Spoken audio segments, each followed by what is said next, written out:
I love our intro so much. Welcome, guys. This is Jania Massey with JSM Consulting Now, and I am here for the next edition of NPO University Crew, where we talk about all things nonprofit. We give you this free training every second Wednesday of the month, and this month is all about marketing. And so my guest today actually made that reel that you just watched, which is my favorite. She made that reel, I think, a couple of months ago, and I was like, we need to use that for something. She's uber creative. I met Antonia. I think we've known each other for a year, but she feels like she's been in my life way longer than that. So I'm going to bring her up, and we're going to talk about all things marketing, specifically in the nonprofit space. So welcome, Antonia. Hello. Thank you for having me. I always be like, how long have I known Antonia? Because it feels like you run my life at this point. It'll be about a year, in November, I think. Well, it's November, so we'll be celebrating. So it's our year anniversary. Yeah, do something, right. We need to go to dinner. So, Antonia, tell the NPO University crew a little bit about yourself. So hello again, my name is Antonia Robinson, and I am the lead designer and owner of the Solid People's Company. I'm a digital marketer, so what that means in a bunch of words is just that I help build your digital presence online, whether that be through social media management, web design, or even graphics and digital campaigns. In a nutshell. Yes, that's exactly what she does. She does work for JSM Consulting Now, and she also does work for Stiletto Bosch University. So she has been very instrumental with making sure that we have a better brand and making sure everything is cohesive, right? So that's one thing that I love about Antonia. Yeah, cohesion, like it got to marry. And, you know, for me, before we hop into the interview, just real quickly, for me, like I'm such an executor and a worker. So the marketing piece, I have a love-hate for marketing. I know the value, we talk about this. Me and Antonia meet every week, and I say the same thing every week. And it's not that I hate marketing. I actually like the creative piece of it, but when you're working in something and you're getting so much is moving, it's like it's hard to kind of really focus on marketing, but you have to focus on marketing to get what you're working on out there in the community. So for those that have not joined us, if this is your first time, please make sure you go back and look at the other videos we have about, what's this? This is October. So this is the 10th video of training, which is crazy. So we have, it's 11? Yeah, it's 11. Oh God. So we just been moving it. I'm like surprised. I'm consistency. We've been consistent, but if it's your first time watching, we always play a game of this or that, especially when we have special guests. So, Antonia, are you ready? I'm ready. And the premise of the game is I'm going to ask Antonia two things, and she has to say which one she prefers. So, do you prefer this or that, fall or summer? Fall. I'm a Libra. I'm a fall baby, so I have to. Yes, I was about to say, of course you do. Do you prefer doing websites or creating graphics? Oh, that's so hard. That's a hard one. I would say graphics only because they take less time. Okay. So one fun fact about Antonia, she did go to a HBCU. The HBCU. So HBCU. So she went to Hampton. Yes, the real HU. The real HU. But if you had to choose between Hampton or Howard. Come on now. I mean, I know you're going to pick Hampton, but still. Fun fact, I did actually apply to go to Howard, but I ended up choosing Hampton. Excuse me. Ended up choosing Hampton. My best friend went to Howard, so I still love. So you got the best of both worlds, right? You know what I'm saying? I still got to go and travel and hang out, but I'm a Hampton girl. I've been Hamptonized, and you can't take that away from me. Oh you my can take God. the girl out of Hampton, but you can't take the Hampton out of the girl. I allegedly. I guess. Ram pride. Let me just throw it up there. Ram pride. Okay. Do you prefer pastel colors or bold colors? I think from a branding standpoint, I'm going to pick more bold colors. But in my life, I'm very much like a nude pastel. You are a very neutral palette when you dress. I am. Yeah. And okay, so my last one.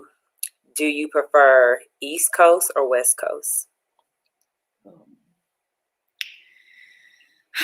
Okay, I'm gonna pick East Coast because I just feel like the West Coast is like too chill. It's almost like fake chill. Like that's true. I'm a little, I like to keep things going, moving, and like the West Coast is really like move at your own pace, and that's not me at all. So I love to visit them. My sister lives in LA, but I'm an East Coast gal. Yeah, I agree. Like it's a unique type of hustle on the West Coast. But I know I would easily wake up and be like, "Ooh, the sun is shining. I'm not doing anything today." Like I'm going to get ice cream. I spent a week there, and I spent the week there in the summer, and I was just like, I'm not doing enough. Like, what am I missing in my schedule today? It might have been the time change, but right. So I want to go ahead and hop into the interview. I think I want to start off about asking you, what have you liked so far, I guess, working with me? What is something that you've liked or that you've learned since you've been working with me? Because I'm heavy in the nonprofit space, and I know when I met you, you were doing more. Maybe were you doing for profit? I know, Antonia, you had a lot of different.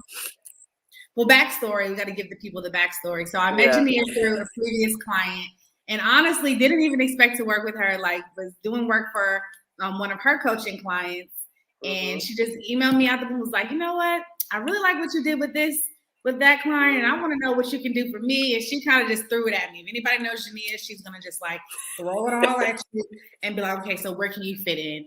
I was really early on in my business. I think she was probably like my second or third like real client. But she didn't know that though until I ended up telling her like a couple of months later. Yeah, when you told me a story, I was like, wait, what? Like I said, she's a testament to fake it till you make it, guys. So all the entrepreneurs or budding entrepreneurs out there, even, people starting their nonprofits, like fake it till you make it. Nobody has to really know where you are, where you at, learn on the fly. So met her through another client, and she's like, yeah, I got 2 nonprofits I want you to work for. And I'm like, nonprofit, never really been in the space before. It was new. But I will say that working with Jania has taught me that like there's no limit to creativity. You can dream big, regardless of your budget, regardless of, who's supporting you at that moment. Like, okay, we want to do 3 quarterly events. We're going to do quarterly events. So we're going to be sponsored get sponsorship from these people, or we're going to pitch this. We're going to do it. Who cares how big you are, how small you are, how many people know you? Do it, and you never know. And just through that, I've learned that like go for it. So I think that's the best thing. And then also she just always encourages you to think outside the box. Like, what haven't we done? Oh, that's good. Utilize what we have, the resources that you have, because I believe that you're a big follower of like everything you need is within you. And I've definitely taken that away from everything that you've done just with JSM and even with Stiletto Bosch University. It's like you don't need too much more outside of, what you already have. So that's probably my favorite part about working with you. Outside of like, it's always something like a story. Or it's always something. So it is always something. Well, thank you. No, I did not know, but then you reminded me of myself when I was your age. And I think that was like, ooh, like she would, So I knew we would click. So here we are a year later. But I now want to go into my next question is what project have you liked thus far? Not necessarily with JSM or SBU, but just in general with you being in this space and your business being a year old at this point. I know my baby is a year. Yeah. You made it. I know, right? I made it. It's like beat the odds, right? But no, one of my favorite projects and then we actually worked on this together was the women empowerment project we did. The memo. see the memo. I mean, Mm-hmm. that's like just an example of Jania's like dream big, like think big, think outside the box. Like, we're going to do this. Like, it doesn't matter. She linked up with Minda Hearts. Y'all have to go watch that. It's on YouTube.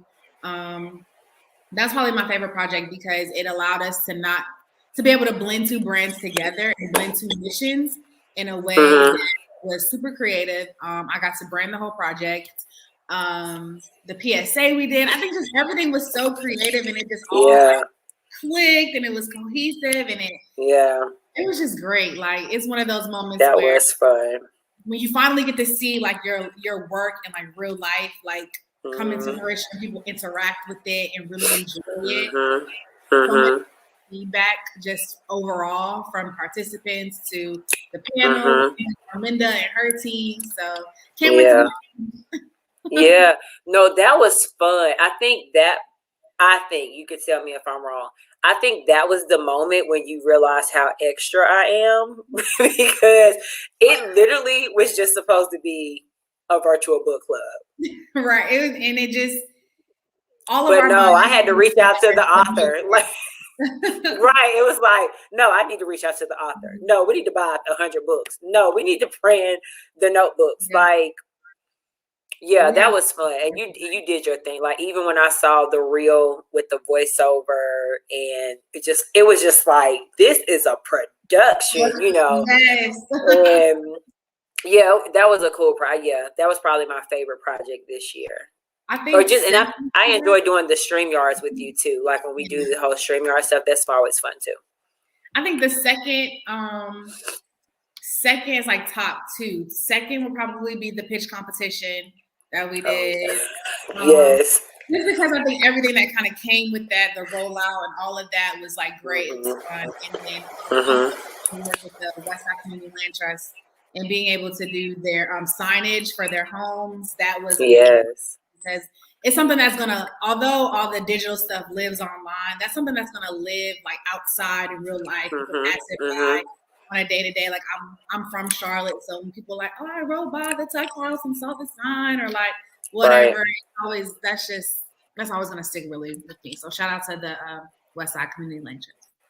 Right, and I think that being in marketing, I think your talent is an example of how no matter what industry you're in, you can work with anybody.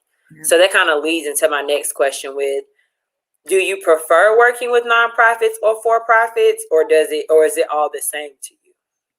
I don't think that there's really a preference. When I started the Solid People's Company, it didn't cross my mind of the nonprofit market. But it was COVID. Small businesses and medium-sized businesses really don't have the budget. Even small nonprofits don't have the budget to hire a huge agency to take on their marketing needs or their creative needs. So when I saw that niche and just, understanding marketing and niching down and that being very important, I was like, I might as well monetize this and, take it to the top. But it never crossed my mind that I was like, I'm definitely going to go into the nonprofit space right off the top. Right. But being one of the pillars of the Solid People's Company is to work with solid brands, to work with people, organizations, businesses that are doing the work in the community. They got their head down and they're, really putting the pedal to the metal, I guess you could say, as far as like with community and not even just in the constituents, and really doing something, that's worthwhile. That's going to get the people going, Always work closely with people who are doing those types of things and being the change that they really want to see, honestly. And all of the nonprofits that I've had the chance to work with to this date have been able to do that. And even the small businesses that are for-profit that I work for have their own missions and things like that are still rooted in community or rooted in even creativity, arts, what have you. So right. I've really been trying to attract those types of people, and I think that without even really trying too hard, our paths have been able to cross. So, right. Yeah, because I think people fail to realize the value of social good. So social good, it doesn't matter if you're an LLC or a nonprofit or S Corp or whatever, what is the solution of your business? and what is the impact of it. And I believe that everything we do has service in it. So how are we serving? So can you talk about the value of storytelling when it comes to marketing, especially when it comes to nonprofit organizations? So before you even hop on a digital platform, before you hop on a website, anything like that, one thing I always like to tell my clients is that your brand is what people say about you. Marketing is what you say about your brand. So how you tell the story of who you are, what you do, whether that be social good or for-profit, nonprofit, whatever, wherever you fall, is going to be a way for your audience to connect with you. If they don't have that connection, then they're not going to buy your products. They're not going to follow you back, like your posts, subscribe to your email, whatever your ask is that you want them to do. They're not going to do it if they don't feel connected to your story, to your why, and to who you are, and even who you serve. So that's huge. And it's all about creativity at the same time too. I mean, we know that short form content like TikToks and Reels and IGTV is king right now. So however you can portray who you are, what you do, and why you do it in a creative, fun way, and who you serve at the same time, is always going to be top tier content, in my opinion, especially in the nonprofit space, because you're trying to attract donors, but you're also trying to continue to attract, your community and who you serve, and letting them know that you're there for them in whatever capacity. So by showing that, whether it be through video, whether it be through photos, a montage, documentary, there's so many different creative ways to portray that in a digital space at this point is important on all aspects, even if it's just through an email and you're letting them know like, hey, this is a before and this is an after, or this is, the results from us helping or serving this community, whatever. It's just important to continue to document that throughout your process, big or small. Right. Because I know with Stiletto Bosch University, I feel like our messaging has to attract the youth, has to attract the parents, has to attract the donor, it has to attract the sponsor. The sponsor. It has to. It's so many people that we collaborate with and that we interact and have an interface with on the daily basis. So crafting messaging and telling who we are has been very important for us to continue to serve. I'm glad you said messaging, because I do want to hit on that. I think it's very important for organizations, nonprofit and for-profit, to have like a master list of what your messaging is. Like, what are your keywords that you're going to use all of the time in your captions, copy, email, whatever? What are phrases that you want to make sure are always related back to you at the end of the day in your organization? What are some keywords? And even if you don't use the keywords in your speech or in your copy, it can always be used in meta tagging, like hashtags,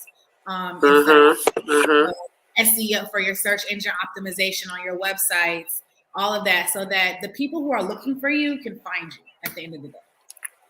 Right. So so several questions. So what is the best social media platform to use? Of course, what do each do? And then I want you to tell me, what is your favorite platform to use?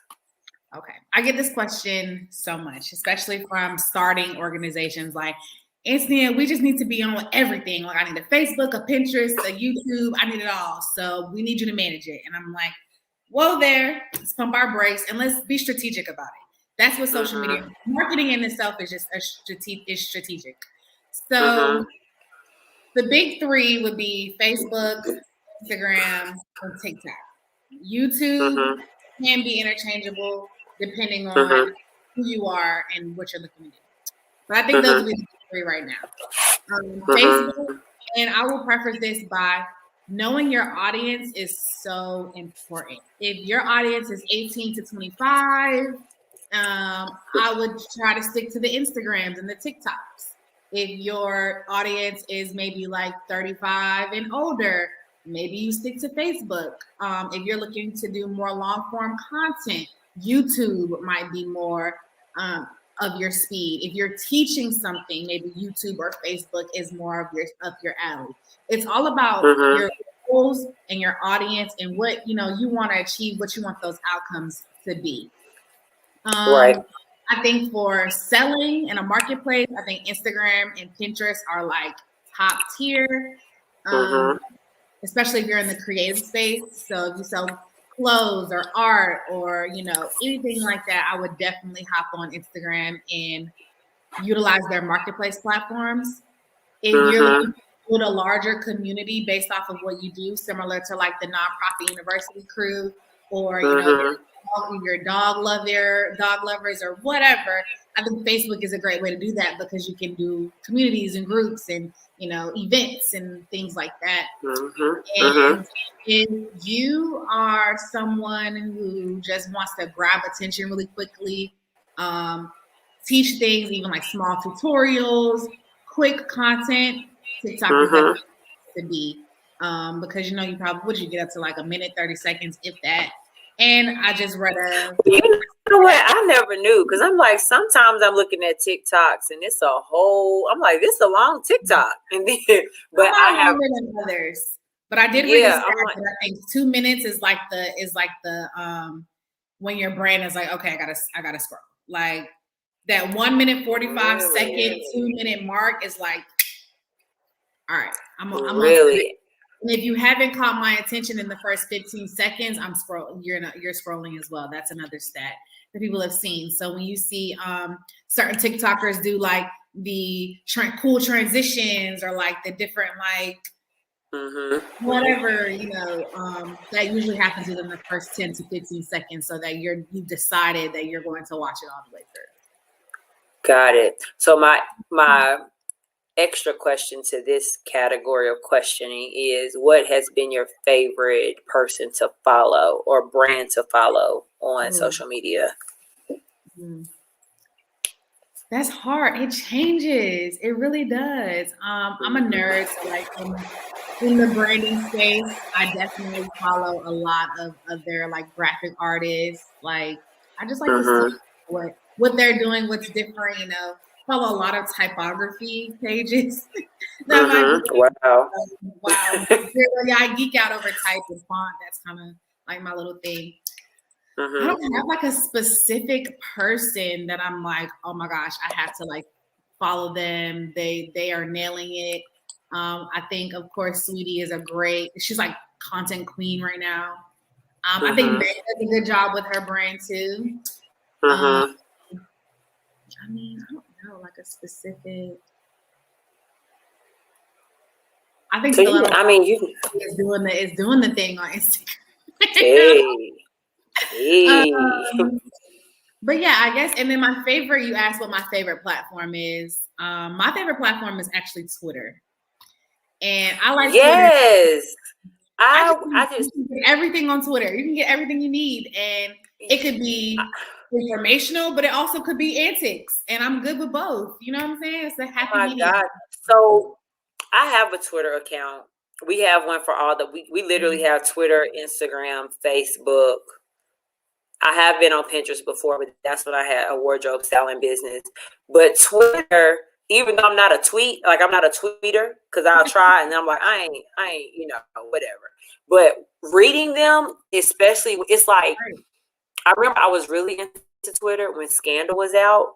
And it was like I was watching TV with my friends. It with everybody. It's like it's like Black Twitter is like the place to be when Insecure comes on, when the Housewives is on. You got to. Let me tell you something. Let me tell you a funny story. My mom thought that Black Twitter was like another platform, another app. It should be. Yeah, it should be. She was like, everybody keeps talking about Black Twitter. Like, where do I can't find it? And because like you gotta kind of like jump into it, it's almost like you just fell into Black Twitter today. Like that's how but I've had a Twitter account since probably 2010.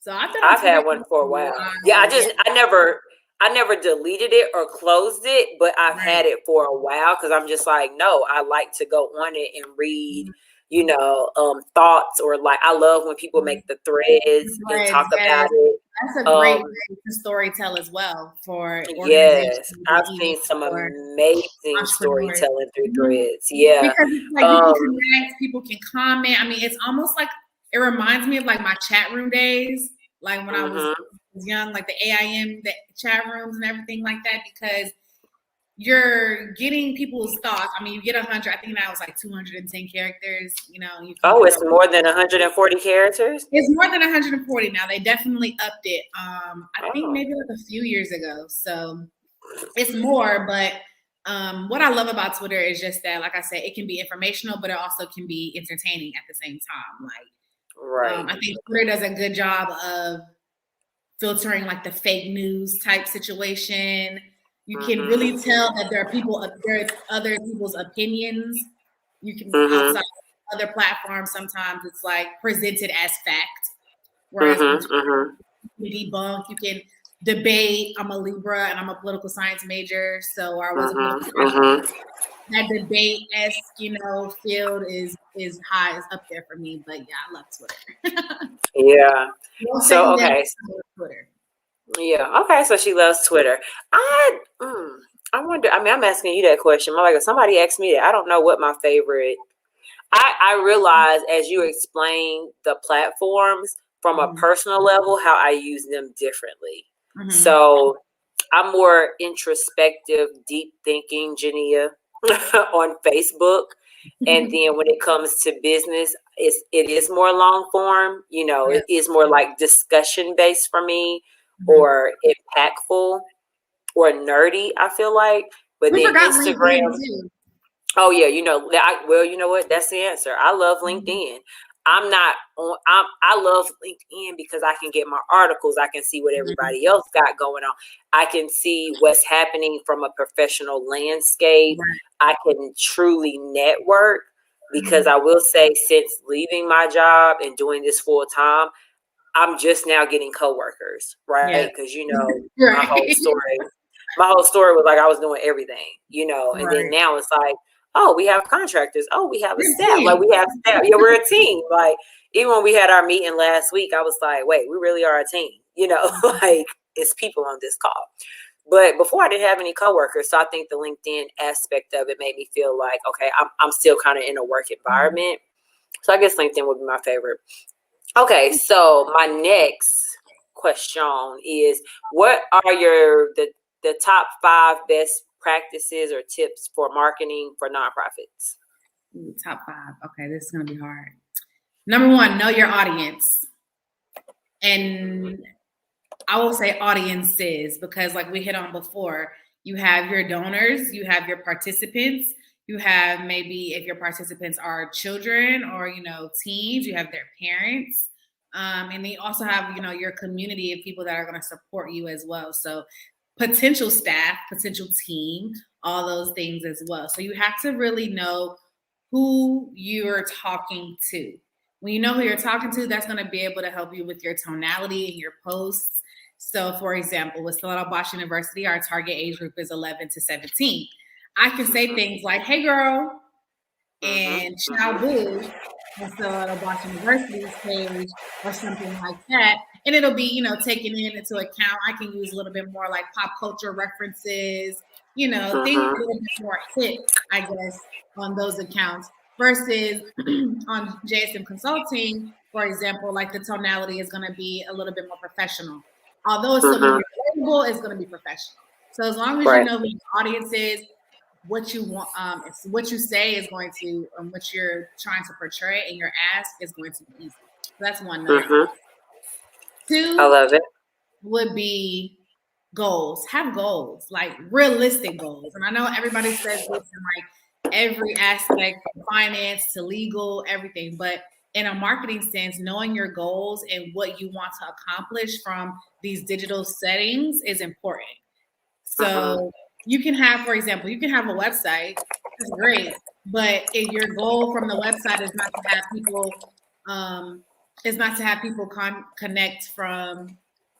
connect to your store, your online store, or subscribe to your email list, then it's going to be kind of pointless.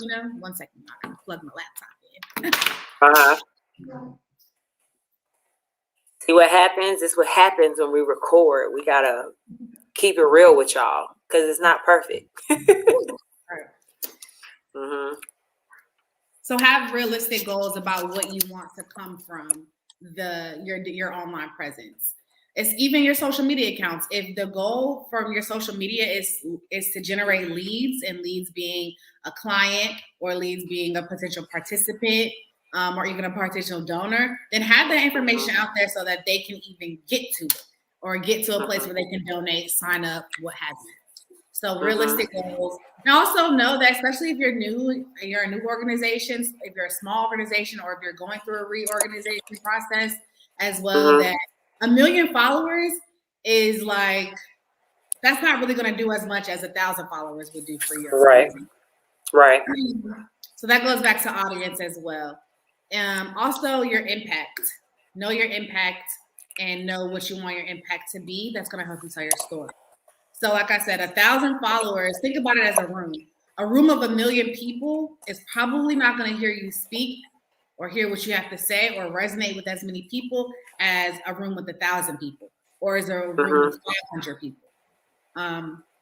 So keep that in mind. Like, just because you're small, be small and mighty. If you have 500 people, but 50 of that 500 is interacting with all of your posts, they've subscribed to your email list, they donated at least some point in time, that's a great percentage. Like, think about it that way. Whereas if you had 1 million and only 50 people were doing that, then you really wouldn't be hitting your target that much, you know?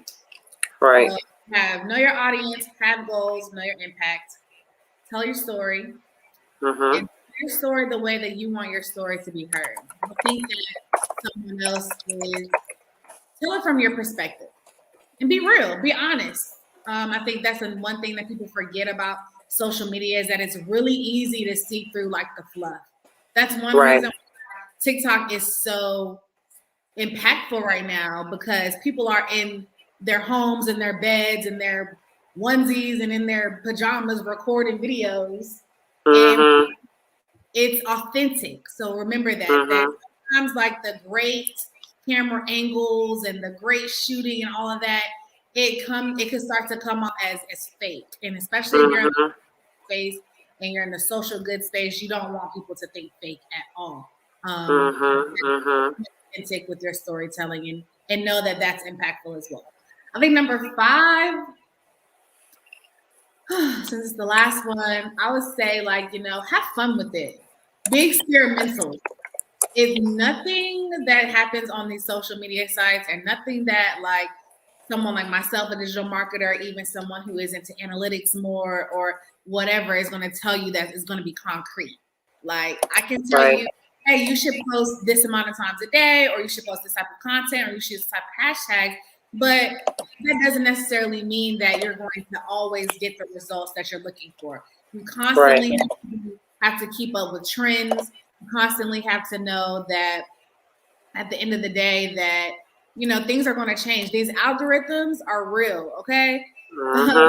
And every day they're tinkering with them, and they're changing them, and there are new updates coming out on this side, and this doesn't do this anymore, and it's more optimal to be on here, apparently, to do this. So keep up with the times, but know that, nothing is set in stone. You can always switch it up. Like, switch it up. People like to see you try something different. And once you do that, take heed to what you're doing. So you're like, okay, they like reels. Oh, they don't like carousels. Oh, they do like.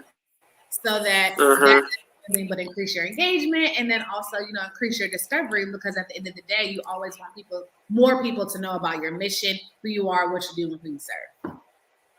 Love it. So know your audience is 1. 2, know your goals. What do you want to accomplish from your digital landscape? 3, know your impact, because that helps you tell your story. 4, tell your story from your perspective, which should be the only perspective you should know how to tell your story from. But some people do be telling all kinds, and be like, what, girl? And then 5, have fun and be experimental with it. And I think number 5 for me, because me and Antonia always talk, Janine, you need to do this, you need to do that. And I'll be like, I'm not interested. I'm just not interested.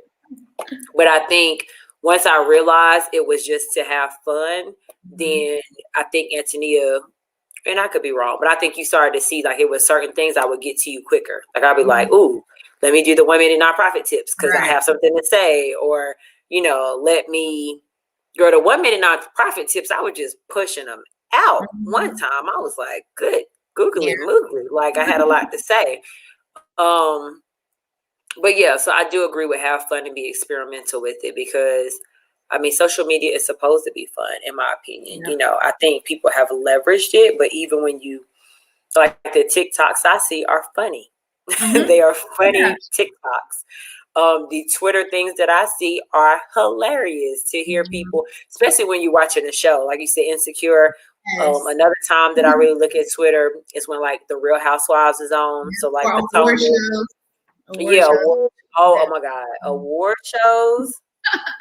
Everybody is like the red carpet on the red carpet. Yes. So when you say that, I'm just like, yeah, at the end of the day, you do have to have discipline and focus to secure the bag, but make sure you're having fun when you do it too. And I think marketing is a way to do that. So it shows your personality at the same time, whether that be the personality of the organization or if it's a personal branding type of situation. Like people want to be able to see your face and know you. Yeah, she's funny, or she's got a little sarcasm to her, or she can dance, or she can't. Like, right, or she crazy, yeah. Because I like the branding of Ben and Jerry.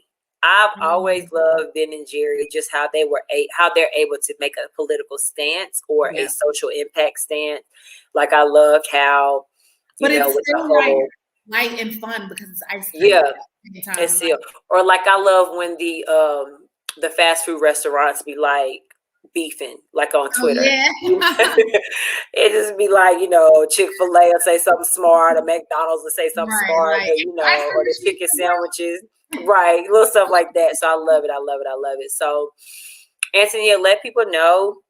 I'm not sure if you're taking new clients, but before I ask you to drop that information, what are some things that nonprofits should look for when they're trying to hire somebody to do their marketing? What are like some red flags or some green flags that will be helpful in securing somebody in that position to help with marketing and branding? Because I think a lot of times people are like, well, let me get a young kid. You know what I'm saying? Like the post on social media, or they can make the graphics. They can do it on Canva and just post it every day.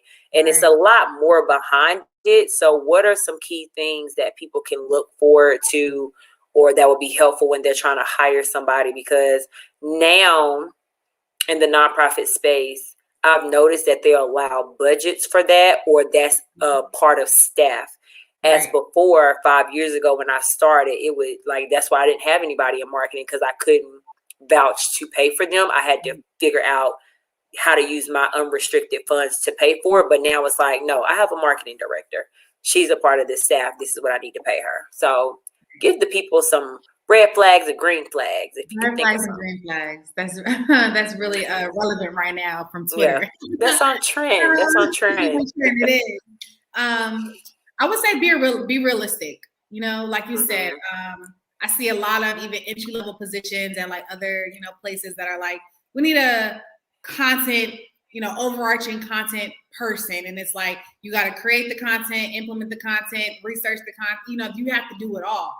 And coming from someone who does it all or has done it all for some people before, it's a lot of work. It's a lot. Especially everything from ideation to creation to implementation. Like some places and bigger companies have people just ideating and creating and implementing. So be realistic when you're asking and what you want from people. I don't think that it's terrible to find somebody that's new or that's young, because that's probably going to be able to fit in your budget. But I think that you should be realistic as well, that, hey, they're starting out their career as well. This is going to be a give and a take for both organizations, for both, entities at the same time. But I would definitely look for someone who is multifaceted. So someone who is versed in graphics, may not be a graphic designer, but can create, tools. And then also somebody who is versed in analytics and knows, a little bit about the back end that can help you kind of cheat the system or cheat the algorithm a little bit more, although there's no cheat, but that's why I did air quotes. So those are some green flags, multifaceted, new or young in the space, especially depending on what your budget is for whatever, project that you need them to be or need them for.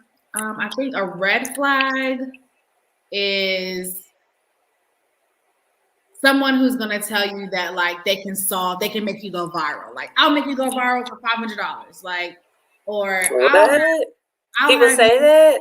Yeah, like people are advertise like I can get your video to go viral. I can get your page to 500,000 subscribers or 500,000 followers or like whatever. Like anyone who is guaranteeing you like a certain outcome, whether that be a number of followers, a number of views, a number of this, I would say that's a red flag, because in this space, as I said before, nothing is guaranteed. A lot of things can happen because, you follow certain trends, and, this seems to go this way because of, other things, but nothing is guaranteed. So anybody that's guaranteeing you like, I can have your page traffic up by 25% just from like, unless they can show you that, a track record of how they've been able to do that over and over and over again, I mean like more than 10 times, then I would be wary of that. Another red flag is someone, and I ran into this when I first started, that, if prices are too low, because then that means that they don't really believe in themselves at the end of the day. And to you, it might look like a green flag because you're like, oh, yeah, she's $500 cheaper than this person, and the work still seems this way or that way. But, there's going to be some things, some trade-offs that come with that. I think a lot of times also organizations need to understand that, this is a job. Right. For a while, I had to, dismantle a lot of beliefs that this was a hobby, that this was like, just cool for me to do, that I was just into. I just happen to like social media or something like that because I'm a millennial, I'm young, and I know how to do it, and I've grown up with the internet. It's just second to me, so it shouldn't be that hard. So if you're entering the marketing or the digital space, the graphic space with that mindset, go ahead and debunk that right now. Because it is real life, it is real work, and at the end of the day, you want real results. So you got to really pay people.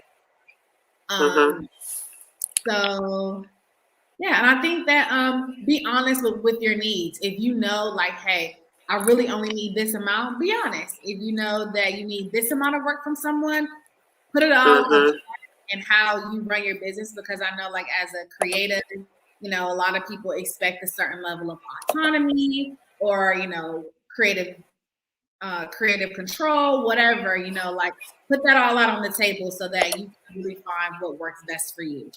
And then also don't, what was I going to say? Don't be too not too forward, but too strong when you're like reaching out to certain people, because on a creative end, that could look like a red flag for us. If you set up an inquiry or you decide about a consultation and like we've talked about this, but you're really trying to push something that I don't do, or something that you've seen somebody else do, or like whatever, that can get really red flag as far as from a creative perspective. So just understand what you need and what your needs are and be very clear with that.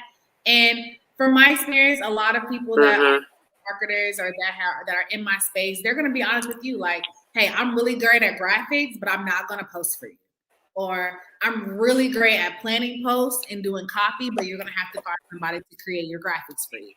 So there's trade-offs on both ends. But I think if you just know exactly what you know your needs and know your budget, don't be afraid to have that money conversation. Like, it should not be a red flag when the second question is, so what is your budget? Because at the end of the day, you got to pay people for the work that they're doing. So come correct on that end. Right. That's good. That's good.